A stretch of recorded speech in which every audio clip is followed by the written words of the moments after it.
Good morning class 9। मुझे आशा है कि अब आपसे 6.1 एक्सरसाइज पूरी बनी होगी और अब हम 6.2 की ओर आगे बढ़ेंगे। लेकिन उससे पहले हम लोग थोड़ा सा जो हमारे प्रभात तारा की परंपरा है उसके अनुसार ईश्वर को थोड़ा सा याद करते हैं, क्योंकि अभी समय बहुत ही ख़राब चल रहा है। कोविड-19 की समस्या पूरे भारत में बुरी तरह से फैल गई है, लेकिन बच्चे इस माहौल में अपने आप को पॉजिटिव रखना है। हालांकि मैं जानती हूँ आपके घरों में भी थोड़ी सी परेशानी होगी, पापा लोग के बिज़नेस, जॉब्स, इन सब पे कुछ काफ़ी असर पड़ा है, कुछ असर नहीं काफ़ी असर पड़ा है।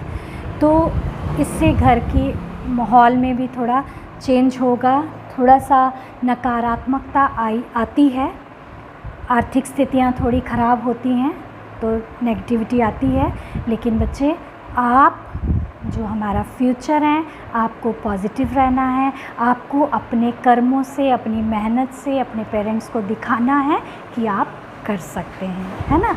आप असली पूंजी हमारी कौन है? आप। हमारे बच्चे ही हमारी असली पूंजी है।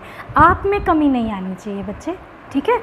समय तो बदलते रहता है, आज कुछ और है तो कल कुछ और होगा, उसके बाद कुछ और होगा, लेकिन हमारा भविष्य आप है, हमारे देश का भविष्य आप है, आपके पेरेंट्स का भविष्य भी आप है। तो आप हमेशा पॉजिटिव बने रहें, एक ऊर्जा का संचार करें अपने घरों में कि हम कुछ करेंगे, हम कुछ करके दिखाएंगे। माहौल कैसा भी हो, मेहनत हमेशा रंग लाती है। तो आप अपना काम, अपनी ड्यूटी पूरी तरह से निभाते रहिए और अपना काम अच्छे से करिए, मन से करिए। आपको समय मिला है अभी परिवार में बैठने का और ख़ुद को इवैल्यूएट करने का कि हम खुद से कितना कर सकते हैं, अभी तक हमने क्या सीखा, प्रभात तारा ने हमको क्या दिया, है ना। हमेशा हम लोग बात करते हैं रिज़ल्ट्स की, हमारे रिज़ल्ट्स इस बार बहुत अच्छे आए, 35 बच्चों को 80% मार्क्स आए, बहुत अच्छी बात है, वेरी गुड। लेकिन असली रिज़ल्ट क्या है? जब हम अपने आप को आंकते हैं कि हम कल से बेहतर बने या नहीं बने। तो आपको जो पिछला कल था उससे बेहतर बनना है, उस बेहतर बनने के लिए आपको प्रयासरत रहना है, ठीक है। तो उसी प्रयास में हम लोग अगला प्रयास करेंगे अपनी नेक्स्ट एक्सरसाइज 6.2 बनाने के लिए। फिर से एक बार मैं छोटी सी रिवीज़न आपकी जो थ्योरम्स की थी वो करवाऊंगी। उसके अनुसार आपके पास दो समानांतर रेखाओं को एक ट्रांसवर्सल, एक त्रियक रेखा काटती हो तो संगत कोण समान होते हैं। संगत कोण ये वाले, ये भी संगत है, नीचे की ओर बने हुए ये सब भी संगत है, ठीक है। इसके नीचे बना हुआ इसके नीचे ये कोण इसके बराबर, ये कोण इसके बराबर, ये कोण इसके बराबर एंड ये कोण इसके बराबर, ये सारे संगत कोण युग्म हैं। उसके बाद हमने बात की है एकांतर कोणों की, this angle and this angle, this angle and this angle, 1 और 2, 3 एंड 4 ये आपस में बराबर होंगे, 1 एंड 2 आपस में बराबर होंगे। इस और इधर अंतः कोणों का योग एंगल 1 प्लस एंगल 2, ये 1, 2 कितना है 180 डिग्री। इस तरह से इधर के दोनों कोणों का भी और इसका विलोम, ये सब तुम लोग अच्छे से पढ़ के आए हो। अब हम इस एक्सरसाइज में इसका प्रयोग करेंगे, जिसमें मुझे आशा है कि आपसे फर्स्ट और सेकंड क्वेश्चन आराम से बना होगा, क्योंकि ये अगर तुम लोग समझ चुके हो, संगत कोण और एकांतर कोण और अंतर कोणों का योग अगर आपको क्लियर है तो ये क्वेश्चंस आप अच्छे से बना सकते हैं। क्वेश्चन नंबर 3 को मैं एक बार थोड़ा सा बताना चाहूँगी, जिसके अनुसार क्वेश्चन नंबर 3 है 6.2 एक्सरसाइज का। आकृति 6.30 में यदि AB is parallel to CD, मैंने कल भी बताया था कि चित्र पढ़ के बनाना है। AB is parallel to CD, ये दो भुजाएं जो आपस में समानांतर हैं, और EF is perpendicular to CD, EF जो है वो CD पर परपेंडिकुलर है, ठीक है। और GED, G एक ऐसी भुजा है, सॉरी E नीचे है और F ऊपर है, और GED is equal to 126, G E D, ये जो कोण है ये कितना है 126 डिग्री। ये हमको 126 डिग्री दिया हुआ है। तो कह रहा है angle A G E, angle A, ये ए है, जी ई, ये वाला कोण हमको ज्ञात करना है। दूसरा जी E F, G E F, ये वाला कोण भी हमको ज्ञात करना है। और तीसरा एफ जी ई, एफ जी ई, यानी कि ये वाला कोण भी हमको ज्ञात करना है। बच्चे मेरे हिसाब से ये थ्योरम, ये क्वेश्चन बहुत ही आसान है। ये आपका 90 डिग्री है, ऑटोमेटिकली ये भी 90 होगा। अब ये पूरा कोण 126 है। अगर हम इसका नाम 1 रख लें और इसका नाम 2 रख लें तो हमको दिया क्या हुआ है, सॉल्यूशन में लिखेंगे angle 1 plus angle 2 is equal to 126 degree, परंतु angle 2 is equal to 90 degree, क्योंकि E F is perpendicular to C D, C D पर परपेंडिकुलर है, इसलिए ये 90 डिग्री हो गया। Therefore angle 1 is equal to 126 minus 90 degree, तो ये हमारे पास आ गया 36 डिग्री। एंगल 1 कितना आ गया हमारे पास 36 डिग्री, ये भी हमको ज्ञात करना था।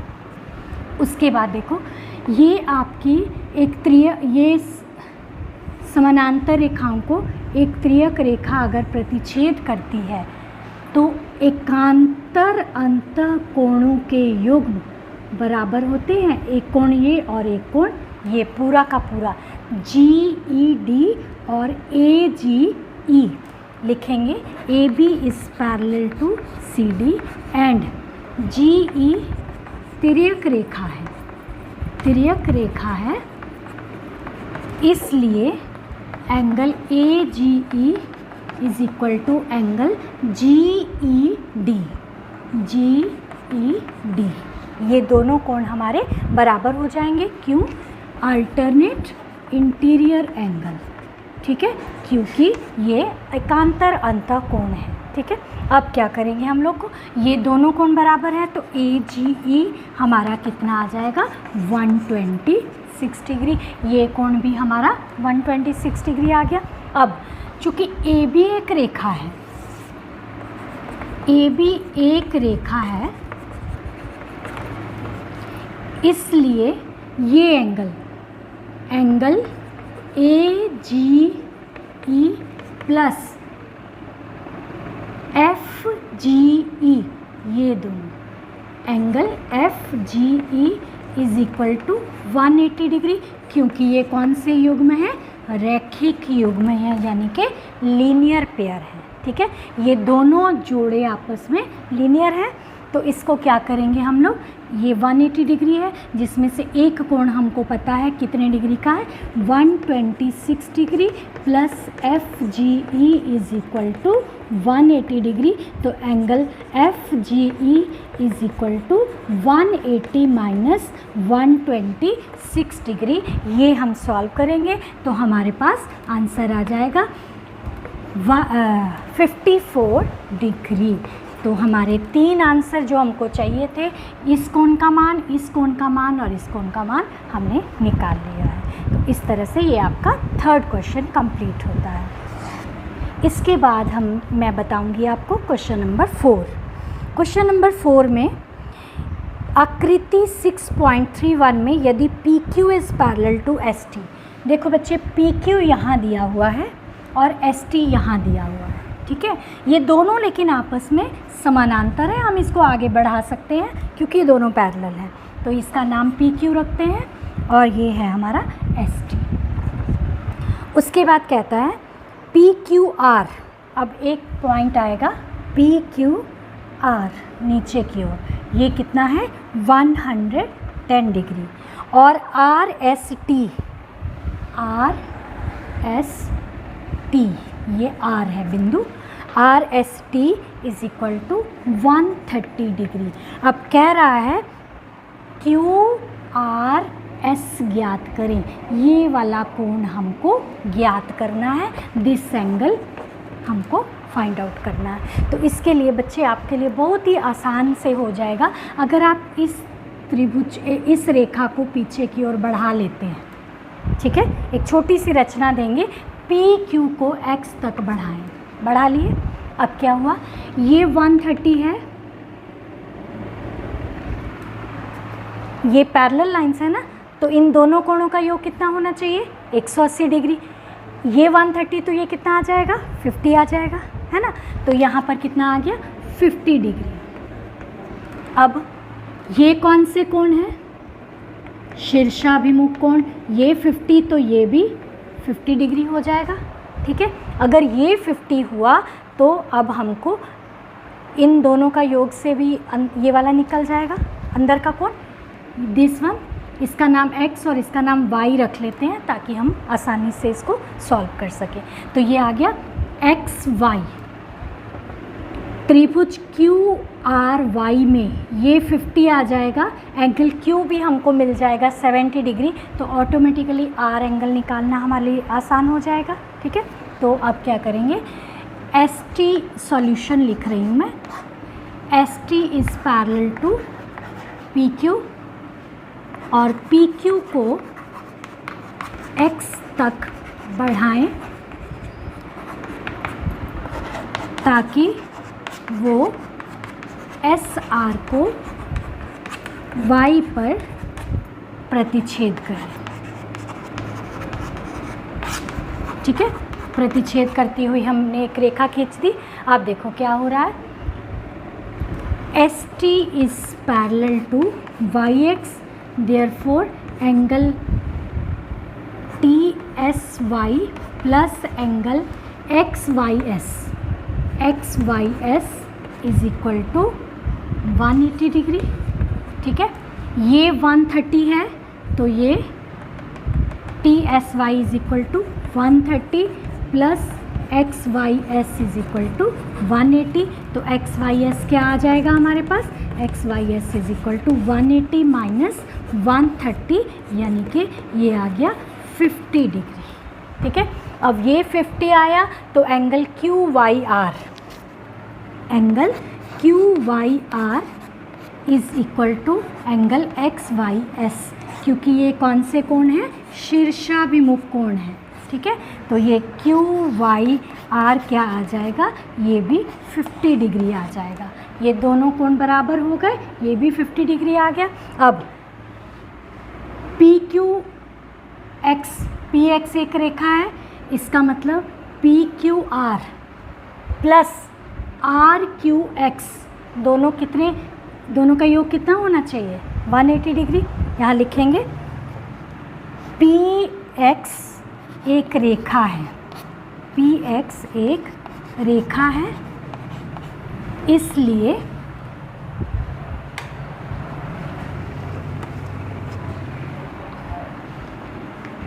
एंगल आर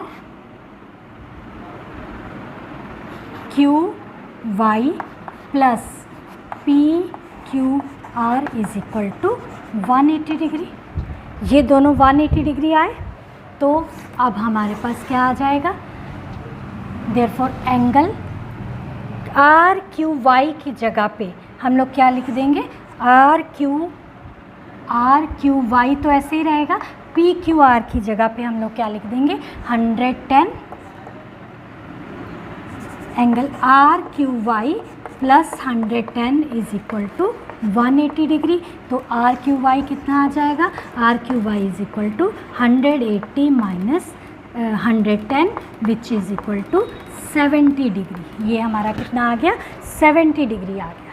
ठीक है, अब एक कोण 70 डिग्री है, एक 50 है, तो त्रिभुज का तीसरा कोण निकाला जा सकता है, तो इसको हम लोग अभी निकालेंगे। हाँ, त्रिभुज क्यू आर वाई में angle Q plus angle Y plus angle R is equal to 180 degree. त्रिभुज के तीन कोणों का योग, तीन कोणों का योग ये हमारे पास आ जाएगा 180 डिग्री। Q की जगह पर हम 50 लिख देंगे। Q कितना है, 50 डिग्री। Y कितना है, sorry Q is equal to 70 degree and Y कितना है, Q हमने अभी निकाला है ना 70, तो ये आ गया 50 डिग्री और बचा क्या, angle R which is equal to 180 minus 120 यानी कि 60 डिग्री। ये कोण हमारे पास कितना आ जाएगा, 60 डिग्री। यही हमने फाइंड आउट करना था। थोड़ी देखो समझने में उतनी मेहनत नहीं है जितनी हमको लिखने में करनी पड़ेगी कि ये किस तरह से हमारे पास आया। और स्टेप वाइज मार्क्स आपको स्टेप्स के मिलेंगे, आपकी समझ के नहीं वहाँ मिलेंगे। इस बात को हमेशा ध्यान रखना। जब आप समझ गए हो तो उसको लैंग्वेज दे के लिखना किस तरह से, ये आपको पूरी तरह से क्लियर होना चाहिए, ठीक है। इसके बाद क्वेश्चन नंबर 5 बहुत ही आसान है, ये आप लोग खुद बनाएंगे। और एक क्वेश्चन नंबर 6 जो कि सबकी समस्या हमेशा होता है, उसको मैं एक बार अच्छे से आपको बताना चाहती हूँ। 6.2 का क्वेश्चन नंबर 6, यहाँ पे हम लोग थोड़ा सा साइंस में भी जाएंगे, स्पेशली फिज़िक्स में। आपको कह रहा है कि PQ और RS दो दर्पण हैं जो एक दूसरे के समानांतर रखे हुए हैं। ये दो मिरर हैं आपके, ठीक है, जो दोनों एक दूसरे के समानांतर रखे हुए हैं। ये आपके मिरर की पॉलिश्ड साइड पीछे है, ये परावर्तक सतह दोनों की एक साथ, मिरर के चमकदार सतहें इस तरह से रखी गई हैं, ठीक है। एक आपतन किरण AB, ये आपतित किरण है AB, दर्पण PQ से B पर टकराती है। दर्पणों का भी उसने नाम रखा हुआ है, PQ एंड RS, ये दो दर्पण, और टकराती है और परावर्तित किरण पथ BC पर चलकर ये परावर्तन के बाद लौटती है और फिर दूसरे दर्पण से टकराकर दर्पण RS से C पर टकराती है तथा पुनः CD के अनुदिश परावर्तित हो जाती है। सिद्ध कीजिए AB is parallel to CD। इस भुजा को और इस भुजा को हमको समानांतर सिद्ध करना है, ठीक है। तो इसके लिए हमको क्या करना होगा बच्चे, पहले तो हमको परावर्तन जो हम लोगों ने 7 क्लास में भी पढ़ा होगा, 8 क्लास में भी पढ़ा होगा, उसके नियम पता होने चाहिए कि आपतित किरण परावर्तित किरण जिस बिंदु पर मिलती हैं उसे हम लोग आपतन बिंदु कहते हैं और वहाँ पर एक अभिलंब होता है। हम अभिलंब डालेंगे इस तरह से, ये भी एक अभिलंब जो दर्पण की सतह पर 90 डिग्री का कोण बनाता है। अब देखो ये 90 डिग्री का कोण बना रहा है, लेकिन ये जो एंगल I है, इंसिडेंस एंगल यानी कि आपतन कोण और ये परावर्तन कोण आपस में बराबर होता है। ये बात हमारा परावर्तन का दूसरा नियम कहता है ना कि आपतन कोण बराबर है परावर्तन कोण। और आपतन कोण किसके बीच में होता है, आपतित किरण और अभिलंब के बीच में। परावर्तन कोण किस में होता है, अभिलंब और परावर्तित किरण के बीच में। तो I is equal to R हो जाएगा।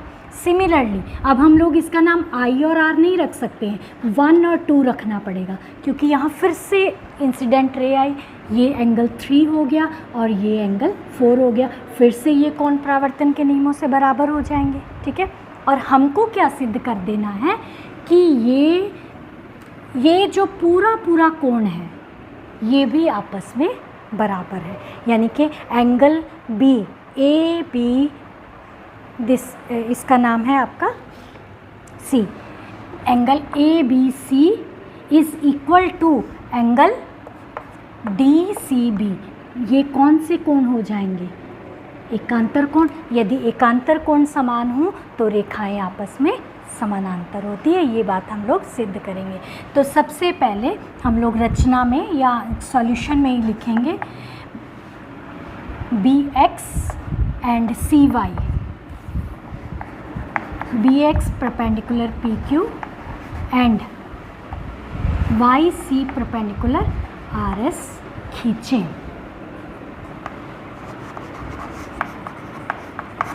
ये हमने परपेंडिकुलर खींच लिए। अब क्या करना है, BX is parallel to YC। ये दोनों आपस में समानांतर हो जाएंगे। क्यों समानांतर हो जाएंगे? देखो बच्चे, ये कोण अगर इसको आगे बढ़ाएंगे तो ये भी 90 ही बनाएगा ना, तो अंतः कोणों का योग 180 होगा, इसलिए ये दोनों रेखाएं आपस में समानांतर होंगी। लेकिन हम लिख सकते हैं कि समानांतर सतहों पर डाले गए लंब आपस में समानांतर होते हैं। समांतर सतहों पर डाले गए लंब परस्पर समानांतर होते हैं। ठीक है, इसलिए ये आपस में पैरेलल है। अगर ये पैरेलल है तो angle 2 is equal to angle 3 होगा, क्योंकि ये अंतः एकांतर कोण हो गए। देखो, ये भुजा इसके समानांतर है तो 2 और 3 आपस में क्या हो जाएंगे? एकांतर कोण हो गए। इसका नाम हम लोग 1 रख के छोड़ देंगे। अब परावर्तन के नियम से, दूसरे नियम से, परावर्तन के दूसरे नियम से क्या आता है हमारे पास? Angle 1 is equal to angle 2, यहाँ लिखेंगे आपतन कोण बराबर होता है परावर्तन कोण के, परावर्तन कोण के। ठीक है, ये बराबर है। Similarly angle 3 is equal to angle 4, angle 3 और 4 भी बराबर होगा। यदि 1 और 2 बराबर है और 3 और 4 बराबर है, यानी कि ये पूरा कोण 2 का डबल हो जाएगा। एंगल ABC जो है वो, ये दोनों बराबर है तो ये एंगल 2 का डबल हो जाएगा। अतः angle ABC is equal to 2 angle 2 and angle BCD, angle BCD is equal to 2 angle 3, है ना। और हमारे पास इक्वेशन 1 में क्या था? 2 और 3 आपस में बराबर है। ठीक है, 2 से क्या आएगा? Angle 2 is equal to angle 3, इसका मतलब 2 of angle 2 is equal to 2 of angle 3, यानी कि इनका दुगुना दुगुना भी बराबर होगा। इसका दुगुना किसके बराबर है? अतः angle ABC is equal to angle BCD। परंतु यह कौन से कोण है? परंतु ये अंतः एकांतर कोण है, परंतु यह अंतः एकांतर कोण है, इसलिए AB is parallel to CD। ये आपकी इस एक्सरसाइज का लास्ट क्वेश्चन। एक बार फिर मैं इसको समझा देती हूँ। हमको आपतित किरण, परावर्तित किरण, फिर इसके लिए आपतित और परावर्तित हुई। हम परावर्तन के नियम से जानते हैं कि आपतन कोण और परावर्तन कोण बराबर होता है। अभिलंब हम डाल चुके हैं, इसमें भी आपतन कोण और परावर्तन कोण बराबर होगा। उससे पहले हम इन दोनों रेखाओं को लेकर चलते हैं तो एंगल 2 और 3 एकांतर अंतः कोण हो जाएंगे, इसलिए ये दोनों आपस में बराबर होंगे, क्योंकि समानांतर रेखाओं पर डाले गए लंब समानांतर होते हैं। तो एंगल 2 और 3 आपस में बराबर हो गए। अब परावर्तन के नियम से 1 और 2 बराबर है, यानी कि ये एंगल B जो है 2 का दुगुना हो गया, दोनों बराबर। मानो ये भी 30 डिग्री, ये भी, तो ये पूरा 60 हो गया, 2 का दुगुना हो गया। इसी तरह एंगल 3 और 4 बराबर है तो ये कोण जो है वो 3 का दुगुना हो गया। हम सिद्ध कर चुके हैं 2 और 3 आपस में बराबर है, तो उनका दुगुना दुगुना भी आपस में बराबर होगा। और दुगुना दुगुना है क्या? ABC और BCD। परंतु ये आपस में कौन से कोण हैं? एकांतर अंतः कोण है, इसलिए ये दोनों रेखाएं आपस में समानांतर होंगी। थोड़ा सा मुश्किल आपको लगेगा, क्योंकि अभी आपको प्रैक्टिस नहीं है किस तरह से फिगर को देखना है, किस तरह से सेट करना है। 1 बार 2 बार 3 बार इसको देखकर समझने की कोशिश करोगे तो ये एक्सरसाइज भी आपसे आसानी से बनेगी। इसके बाद भी अगर आपको दिक्कत हो रही है तो आप कमेंट बॉक्स में मुझे डाल के लिख देंगे, मैं फिर से इसको आपको समझाने की कोशिश करूँगी। और अब हम लोग 4 के लिए 3 के लिए आगे बढ़ेंगे। नेक्स्ट एक्सरसाइज आपकी 6.3 है। आपको थ्योरम्स मैं करवा चुकी हूँ और 6.3 आप घर पे ट्राई करेंगे और उसमें जो जो प्रॉब्लम होगी वो भी मुझे लिख कर भेजेंगे। और इसको अगर आपको समझने में कठिनाई हो रही है, आप मुझे पर्सनल व्हाट्सएप पे भी मैसेज करके पूछ सकते हैं। तो इन्हीं आशाओं के साथ कि आप मेहनत करते रहेंगे, पॉजिटिव बने रहेंगे, खुश रहेंगे और घर में भी खुशहाली महसूस कराते रहेंगे, मैं आज के इस वीडियो का यही अंत करती हूँ। Thank you.